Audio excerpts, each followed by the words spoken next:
Assalamualaikum warahmatullahi wabarakatuh. Perkenalkan, nama saya Nurfadilah Rizky Damanik, jurusan Akidah dan Filsafat Islam, Universitas Islam Negeri Sumatera Utara. Nah, pada kesempatan kali ini saya akan membahas tentang peran akidah dan filsafat di masa pandemi COVID-19. Sebelum teman-teman lanjut ke videonya, jangan lupa like, comment, and share ya. Happy watching! Pengertian akidah. Akidah adalah keimanan yang sesuai dengan kenyataan, tidak menerima keraguan atau prasangka buruk bagi yang beriman. Apa itu COVID-19? COVID-19 atau yang biasa dikenal dengan virus corona dapat menyebabkan gangguan sistem pernapasan, mulai dari gejala yang ringan seperti flu hingga infeksi paru-paru seperti pneumonia. Pengertian filsafat. Filsafat adalah studi tentang seluruh fenomena kehidupan dan pemikiran manusia secara kritis dan dijabarkan dalam konsep mendasar. Arti harfiahnya adalah seorang pecinta kebijaksanaan. Dalam perspektif akidah, tidak ada yang perlu ditakuti dan dikhawatirkan terkait virus corona. Virus corona adalah makhluk Allah. Jadi sudah sepatutnya kita lebih takut kepada Allah Subhanahu wa taala daripada dengan makhluknya ya teman-teman. Sebagaimana firman Allah Subhanahu wa taala dalam Quran surah At-Taubah ayat 51 yang artinya, katakanlah, tiada satupun musibah yang menimpa kami melainkan apa yang telah Allah tetapkan atau takdir buat kami.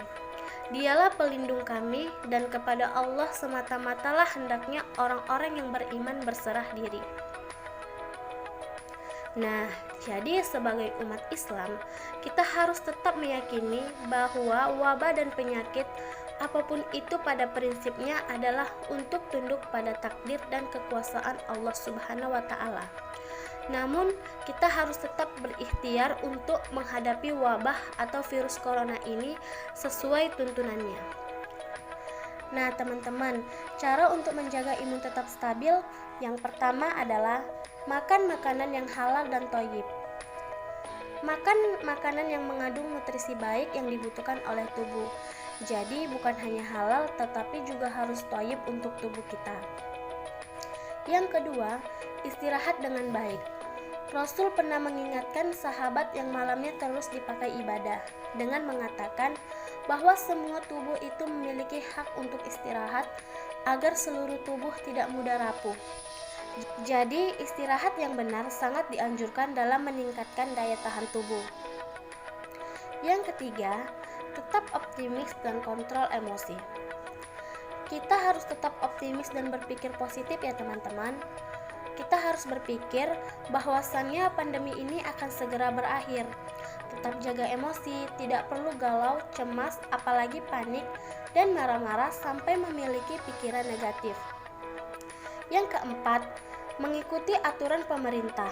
Kita harus tetap mengikuti protokol kesehatan dari pemerintah seperti social distancing, memakai masker ketika keluar rumah, rajin mencuci tangan, jaga kebersihan, dan lain-lain. Yang kelima, membangun peran spiritual dengan baik.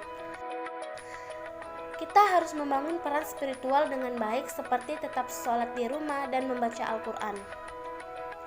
Yang keenam, berhati-hati dalam menerima informasi. Nah, di masa pandemi sekarang ini, media menjadi alat komunikasi yang efektif. Jadi kita harus berhati-hati dalam menerima informasi dan harus menghindari hoaks agar tidak merugikan diri kita sendiri. Yang ketujuh, doa menjadi kekuatan yang paling besar di masa pandemi sekarang ini. Kita harus berdoa kepada Allah Subhanahu wa taala agar tidak menjadi bagian yang terkena wabah, sekaligus mendoakan mereka yang telah menjadi pasien positif COVID-19 dan berdoa agar pandemi ini segera berakhir. Peran filsafat dalam menghadapi wabah COVID-19 ini juga tak kalah penting di masa seperti ini. Filsafat membuat manusia untuk berpikir kritis dan positif, mengguncang pikiran generasi muda, menjauhkan mereka dari tatanan politik ideologi mainstream, menabur keraguan radikal, dan memampukan mereka untuk berpikir mandiri. Filsafat berperan mengkritisi model pembangunan ekonomi liberal yang telah menciptakan bencana ekologis. Nah, jadi jika kita beriman dan percaya bahwa wabah adalah dari Allah Subhanahu wa Ta'ala, maka kita harus mengikuti tuntunan Allah dan Rasul-Nya untuk senantiasa berusaha dan berikhtiar, lebih mendahulukan mencegah daripada mengobati, dan tetap menjadikan doa sebagai benteng utamanya. Nah, itu tadi penjelasan mengenai peran akidah dan filsafat di masa pandemi COVID-19. Terima kasih untuk yang udah nonton. Semoga video ini bermanfaat untuk kita semua. Akhirul kalam, assalamualaikum warahmatullahi wabarakatuh.